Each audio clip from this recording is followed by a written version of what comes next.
नमस्कार दोस्तों, एनएस ज्योतिष में आपका फिर से स्वागत है। आज हम बात करेंगे धनु लग्न यानी कि सैजिटेरियस एसेंडेंट का अगस्त 2023 का महीना कैसा रहेगा। आइए चलिए देखते हैं। इस भाव को हम लोग लग्न भाव कहते हैं। इस भाव पे अगर 9 नंबर लिखा हुआ है तो ये धनु लग्न वाले जातकों की पत्रिका है। आइए देखते हैं कौन कौन से ग्रह आपके किस किस स्थान पे बैठे हुए हैं अगस्त के शुरुआत में। तो चंद्रमा आपके दूसरे स्थान पे बैठे हुए हैं, वक्री शनि आपके तीसरे स्थान पे बैठे हुए हैं, गुरु राहु आपके 5वें स्थान पे बैठे हुए हैं, सूर्य आपके 8वें स्थान पे बैठे हुए हैं, शुक्र बुध और मंगल आपके 9वें भाव में बैठे हुए हैं 9वें स्थान पे, और केतु आपके 11वें स्थान पे बैठे हुए हैं। गोचर की अगर हम बात करें तो शुक्र का गोचर हो रहा है 7 अगस्त को। 7 अगस्त को शुक्र वक्री हो रहे हैं, तो आपके 9वें भाव से 8वें भाव में शुक्र 7 अगस्त को गोचर करेंगे। वहीं सूर्य 17 अगस्त को आपके 8वें भाव से आपके 9वें भाव में गोचर करेंगे। मंगल का गोचर 18 अगस्त को होगा आपके 9वें भाव से 10वें भाव में, और बुध 24 अगस्त को वक्री होंगे आपके 9वें भाव में ही। आपके समझने के लिए शनि की दृष्टि के लिए मैंने स्टार मार्किंग किया है, गुरु की दृष्टि के लिए मैंने डॉट मार्किंग किया है, और मंगल की दृष्टि के लिए मैंने हैश मार्किंग किया है। शनि आपके तीसरे भाव में बैठ करके देखिए 1 2 3 तीसरी दृष्टि डाल रहे हैं आपके 5वें स्थान पे, 4 5 6 7 सातवीं दृष्टि डाल रहे हैं आपके 9वें स्थान पे, और 8 9 10 10वीं दृष्टि डाल रहे हैं आपके 12वें भाव पे।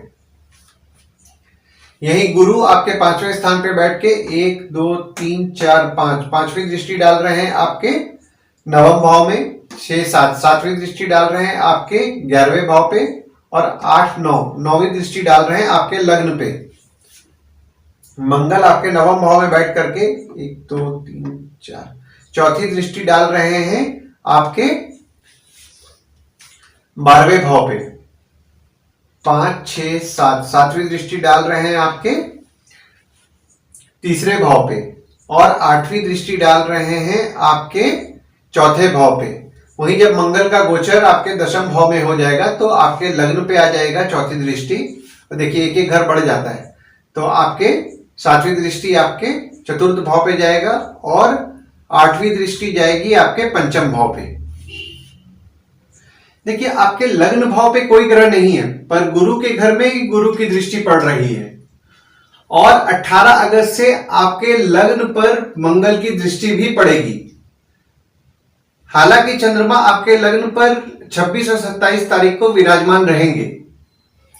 लग्न के स्वामी जो गुरु महाराज हैं वो आपके 5वें भाव में विराजमान हैं, जिससे कि आपका पूरा ध्यान आपके बच्चों पर रहेगा। वहीं जो स्टूडेंट्स हैं वो अपनी पढ़ाई पे अच्छा फोकस कर पाएंगे। देखिए मंगल की जब आपके लग्न पे दृष्टि पड़ेगी 18 अगस्त से, तो आप अपने आप को जहां एनर्जेटिक महसूस कर पाएंगे, वहीं आपको आपके क्रोध पे नियंत्रण भी रखना है। दूसरे भाव में आपके चंद्रमा विराजमान है, जो कि 2 तारीख को 11:26 तक आपके दूसरे भाव में रहेंगे, फिर वो तीसरे भाव में गोचर कर जाएंगे। देखिए जब चंद्रमा यहाँ पे 1 2 28 29 को आपके दूसरे भाव में रहेंगे, तो आपको आपके परिवार में कोई नेगेटिव न्यूज मिल सकता है, और ये डेट्स पे आपका धन जो है बेवजह खर्चा होगा। अदर वर्ड में अगर हम लोग बोले तो ये पर्टिकुलर डेट्स में आपके धन की हानि होगी। देखिए यहाँ जो दूसरे भाव के स्वामी हैं वो शनिदेव हैं, और शनिदेव आपके तीसरे भाव में बैठे हुए हैं। शनिदेव के तीसरे भाव में बैठने से आपके पराक्रम से आपके धन की वृद्धि होगी। देखिए ये बात अलग रहेगा कि आपका थोड़ा भाग दौड़ अभी रहेगा। तीसरे भाव में आपके वक्री शनि विराजमान है, और मंगल की दृष्टि पड़ रही है आपके तीसरे भाव में 17 अगस्त तक, शुक्र की दृष्टि पड़ेगी 6 अगस्त तक, और बुध की दृष्टि पूरे महीना पड़ रही है, और सूर्य का जब गोचर आपके 9वें भाव में हो जाएगा तो 17 अगस्त से आपके तीसरे भाव पे सूर्य की दृष्टि भी पड़ेगी। यहां पर शनि जो है देखिए यहाँ पे अपनी राशि में ही विराजमान है। यहाँ पे मंगल की दृष्टि आपके तीसरे भाव पे पड़ रही है, तो हो सकता है कि आपके छोटे भाई बहन के साथ आपका कोई विवाद हो जाए। तो 1 से 17 तारीख तक आपको विवाद से बचना है। खासकर 3 4 17 30 और 31 तारीख को जब चंद्रमा का गोचर यहाँ पे होगा ना, खासकर 3, 4, 17, 30, 31 इस डेट को जब चंद्रमा का गोचर होगा, तो देखिए चंद्रमा जब आपके यहाँ पे आएंगे या यहाँ पे रहेंगे तो वो बुध के साथ रहेंगे। तो बुध का चंद्रमा के साथ बनता नहीं है, बुध चंद्रमा को अपना शत्रु मानता है। उसके वजह से क्या होगा कि आपके छोटे भाई बहन हो सकता है अपने वाणी पे कंट्रोल ना रखें, क्योंकि बुध वाणी के देवता होते हैं। तो छोटे भाई बहन अपने वाणी पे कंट्रोल ना रखें और कुछ ऐसा बोल दे जो कि आपको हर्ट कर जाए। तो इस दिन खासकर आप अपने छोटे भाई बहन से विवाद से बचें और संभल करके रहें। देखिए शनि यहाँ पे अपने ही राशि में विराजमान है और वक्री भी है। इस समय आपका पराक्रम बहुत अच्छा रहेगा और छोटे भाई बहन से आपको हिम्मत भी अच्छी मिलेगी। देखिए जो स्पेसिफिक डेट्स मैंने बताया है उसके अलावा आपके पड़ोसी के साथ भी अभी आपका रिलेशन सभी अच्छा रहने वाला है। पड़ोसी से भी आपको कुछ ना कुछ फायदा ही होगा। चौथे भाव में आपके कोई ग्रह नहीं है, पर मंगल की दृष्टि पूरे महीना पड़ रही है आपके चौथे भाव में, और चौथे भाव के जो स्वामी है वो आपके पंचम भाव में। देखिए चौथा भाव जो होता है सुख का होता है, माता का होता है, वाहन का होता है, घर का होता है। ये जो समय है ये स्टूडेंट्स के लिए बहुत अच्छा समय है। यहाँ पे मदर अपने बच्चों के पढ़ाई को लेकर के बहुत सपोर्टिव रहेगी और अपने बच्चों को पढ़ाई पे मदद भी करने वाली है। पर देखिए यहाँ जो ये मंगल का घर बच्चों का हो जाता है और मंगल की दृष्टि भी पड़ रही है 5th हाउस में, तो यहाँ पे जो आपके जो संतति या बच्चे जो हैं वो एग्रेसिव रहते हैं, क्योंकि देखिए मंगल का घर है तो मंगल मतलब ही एग्रेसिव। तो यहाँ पे बच्चे आपके एग्रेसिव रहते हैं। और देखिए यहाँ पे आपके गुरु राहु भी 5th हाउस में विराजमान है, ऊपर से वक्री शनि की दृष्टि पड़ रही है और मंगल की भी दृष्टि आपकी पड़ने लग जाएगी 18 अगस्त के बाद। तो 18 अगस्त से जब मंगल की दृष्टि यहाँ पे पड़ेगी तो ऑलरेडी मंगल का घर और मंगल के घर में मंगल की दृष्टि पड़ रही है, तो यहाँ पे तो आपके बच्चे बहुत ज्यादा एग्रेसिव रहेंगे। यहाँ पे आपको आपके बच्चों को बहुत ही डिप्लोमेटिकली हैंडल करना है। देखिए स्टूडेंट्स जो है उनके पढ़ाई के लिए ये समय तो बहुत अच्छा रहने वाला है। देखिए 5वें भाव का जो स्वामी है वो आपके 9वें भाव में शुरुआत में बैठा हुआ है। तो आपका जो स्टूडेंट्स हैं, जो कंपटीशन का जो तैयारी कर रहे हैं या जो आपका पढ़ाई जो स्टूडेंट्स जो पढ़ाई कर रहे हैं उनके लिए ये समय बहुत अच्छा रहने वाला है। मंगल की देखिए यहाँ पे मंगल की दृष्टि पड़ रही है, ऊपर से मंगल के घर में मंगल की दृष्टि पड़ रही है, तो हो सकता है आपका मनमुटाव कुछ हो जाए बच्चों के साथ। 6th हाउस में आपके कोई ग्रह नहीं है, ना ही किसी ग्रह की दृष्टि पड़ रही है, पर 6th हाउस के स्वामी आपके 1 से लेकर के 6 तारीख तक आपके 9वें भाव में बैठे हुए हैं। यहाँ पर जो 50+ ईयर्स के जो लोग हैं ना उनको थोड़ा संभल के रहना है। हो सकता है उनके जांग यानी कि जो थाइस होता है, थाइस की समस्या यहाँ पे उनको हो सकती है। और जब शुक्र यहाँ पे वक्री होकर के आपके 8th हाउस में आएंगे 7 अगस्त को, तो यहाँ पे विपरीत राजयोग का निर्माण हो जाएगा, जिससे कि आप अपने शत्रु का नाश कर पाएंगे। 7वें भाव में आपके कोई ग्रह नहीं है, ना ही किसी ग्रह की दृष्टि पड़ रही है, पर 7वें भाव के जो स्वामी हैं वो आपके 9वें भाव में विराजमान है। देखिए यहाँ पे जहां आपके पत्रिका में विपरीत राजयोग का निर्माण हो रहा है, वहीं यहाँ पे देखिए बुध से आपका राजयोग का भी निर्माण हो रहा है। यहाँ पर आपका भाग्य अच्छा साथ देने वाला है, यह बहुत शुभ योग है। देखिए यहाँ पर अगर आपको कोई परेशानी आ भी रही है ना, तो आप अपने स्पाउस के साथ डिस्कस कीजिए। स्पाउस का जो सलाह रहेगा वो आपके लिए बहुत फायदेमंद अभी रहेगा। 8वें भाव में आपके सूर्य विराजमान है, हालांकि सूर्य 17 अगस्त को आपके 9वें भाव में चले जाएंगे और वक्री शुक्र आपके 8वें भाव में 7 अगस्त को आ जाएंगे। यहाँ पे देखिए यहाँ पे चंद्रमा का गोचर भी 13 से 16 तारीख तक आपके 8वें भाव में हो रहा है। जब चंद्रमा 13 से 16 तारीख तक आपके 8वें भाव में बैठेंगे, तो यहाँ पे चंद्रमा से भी आपका विपरीत राजयोग का निर्माण हो रहा है। विपरीत राजयोग में कठिन परिस्थिति में भी आप अपने साहस से कठिन परिस्थिति को पार कर लेते हैं और विजय भी पाते हैं।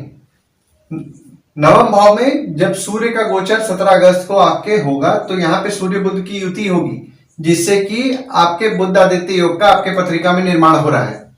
तो देखिए यहाँ पे 9वें भाव में बुध आदित्य योग का निर्माण हो रहा है, ऊपर से गुरु की दृष्टि पड़ रही है और वक्री शनि की भी दृष्टि पड़ रही है, और यहाँ पे सूर्य अपने ही राशि में आए हुए हैं। सूर्य का जब आपके 9वें भाव में गोचर होगा तो आपका भाग्य बहुत अच्छा साथ देगा। आप उस समय भाग्यशाली साबित होंगे। उस समय नसीब से आपके काम में बढ़ोतरी होगी, और आपको काम जो आप करेंगे उसमें आपको यश भी मिलेगा। 25 जुलाई को जब आपके बुध जब आपके नवम भाव में आए होंगे ना, तो उसके बाद हो सकता है कि आपका आपके स्पाउस के साथ कहीं मंदिर जाने का प्लान बना हुआ हो, या फिर आप गए होंगे या फिर आप आगे जाएंगे, पर आपका मंदिर जाने का भी दिखता है, आप मंदिर जाने में ट्रैवल करने वाले हैं। देखिए यहाँ पे जो लोग पूजा का काम कर रहे हैं या फिर मंदिर का काम कर रहे हैं या फिर भगवान से रिलेटेड काम कर रहे हैं, उनको अच्छा लाभ होगा। और हाँ, जब शुक्र आपके यहाँ पे 1 से 6 तारीख तक रहेंगे तो आपके भाग्य से आपके इनकम की भी बढ़ोतरी होगी। शुक्र जो है यहाँ पे वो आपके 6th हाउस और 11th हाउस के मालिक हैं, जो आपके 9th हाउस में बैठेंगे। दशम भाव में आपके मंगल 18 अगस्त को गोचर कर जाएंगे। देखिए मंगल जो यहाँ पे है वो आपके 5वें भाव के स्वामी हैं और 12वें भाव के स्वामी हैं, जो आपके दशम भाव में बैठ रहे हैं। इस समय देखिए आपका आपके काम में अच्छा डेडिकेशन रहने वाला है। देखिए यहाँ पे 12वें भाव का स्वामी चूंकि आपके दशम भाव में आया हुआ है, तो यहाँ पे आपके पिता हो गए, बॉस हो गया, आपका कार्यस्थल हो गया, जो ऑफिस होता है उस पे आपका खर्चा होगा। जो लोग फॉरेन में हैं उनके लिए ये समय अच्छा है, जो लोग फॉरेन से रिलेटेड काम कर रहे हैं उनके लिए भी ये समय अभी अच्छा रहेगा। देखिए जब यहाँ पे चंद्रमा का गोचर होगा ना 18 से 21 तारीख तक, तो यहाँ पे चंद्रमा चूंकि बुध के घर में आएंगे, तो उस पीरियड में आपको संभल के रहना है। हो सकता है बॉस के साथ या फिर पिता के साथ कोई विवाद आपका हो जाए, क्योंकि देखिए मंगल है, तो मंगल बॉस के घर में है और पिता के घर में है, तो बोला जा सकता है ये बात को कि बॉस और पिता दोनों अभी एग्रेसिव तो रहेंगे। तो विवाद से 18 से 21 तारीख के बीच में बॉस या पिता से बचें। एकादश भाव में आपके जो 11th हाउस होता है उसमें आपके केतु विराजमान है और गुरु की दृष्टि आपकी पड़ रही है पूरे महीने। और जो 11th हाउस के स्वामी हैं वो आपके 9th हाउस में विराजमान है 1 से 6 तारीख तक, जिससे कि आपके नसीब से आपकी आमदनी की बढ़ोतरी होने वाली है। इस समय आपकी आमदनी अच्छी रहेगी और आप कोई भी काम जो करेंगे उसमें आपको आमदनी श्योर शॉट होना है। आपका यहाँ पे धार्मिक कार्यों पे खर्चा होगा और जो लोग धार्मिक संस्था चलाते हैं उनको इस समय अच्छा लाभ होगा। वहीं जब शुक्र आपके 7 अगस्त को वक्री होकर के आपके अष्टम भाव में जाएंगे, तो यहाँ पे मैंने आपको पहले बताया कि विपरीत राजयोग का निर्माण होगा, जिससे आपके शत्रु का नाश कर पाएंगे। 12th हाउस में आपके कोई ग्रह नहीं है, पर 12th हाउस में जो दृष्टि पड़ रही है वो शनि की दृष्टि पड़ रही है और मंगल की दृष्टि आपके 12th हाउस में पड़ रही है। और जो 12th हाउस के स्वामी हैं वो आपके 9th हाउस में जब तक रहेंगे 1 से 17 तारीख तक, तो जो लोग फॉरेन जाने का प्रयास कर रहे हैं वो स्पेसिफिकली 1 से 17 तारीख के बीच में कीजिए, आपको रिजल्ट मिलने की पूरी उम्मीद रहेगी इस समय। आइए गुड डेट्स और बैड डेट्स के बारे में हम लोग जान लेते हैं। तो गुड डेट्स में आपको कोई नया काम अगर आप शुरू कर रहे हैं तो आप उस दिन कीजिए। कंपनी के साथ अगर आप कोई एग्रीमेंट करने जा रहे हैं जो लॉन्ग टर्म चलेगा वो आप कीजिए, आपके लिए ये दिन अच्छा रहेगा। अगर आप कहीं बाहर जाने का प्लान कर रहे हैं कहीं, तो आप वो कीजिए। कोई नया सामान खरीदने का प्लान कर रहे हैं तो भी आप इस दिन को कीजिएगा, तो आपके लिए अच्छा रहेगा। तो गुड डेट्स में आपके हो जाते हैं 7 तारीख, 8 तारीख, 12 तारीख, 17 तारीख, 22, 26 और 27 तारीख।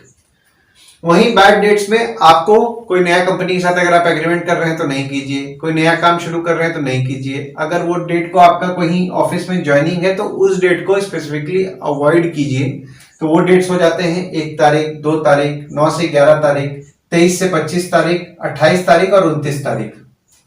उपाय में आपको सूर्य को जल देना है। सूर्य को जल देते समय आपको ओम ह्रीम सूर्याय नमः का जाप करते हुए आप सूर्य को जल देंगे, तो उससे आपको लाभ होगा। आशा करता हूं इस वीडियो में दी हुई जानकारी आपको पसंद आई होगी। अगर यह वीडियो आपको पसंद आया हो तो इस वीडियो को लाइक करें, शेयर करें, सब्सक्राइब करें और नोटिफिकेशन बेल जरूर दबाएं। अगर आप हमें फेसबुक पे देख रहे हैं तो हमारे फेसबुक पेज को फॉलो करें और पेज को लाइक करें। धन्यवाद दोस्तों, कल फिर मिलेंगे एक नए वीडियो के साथ।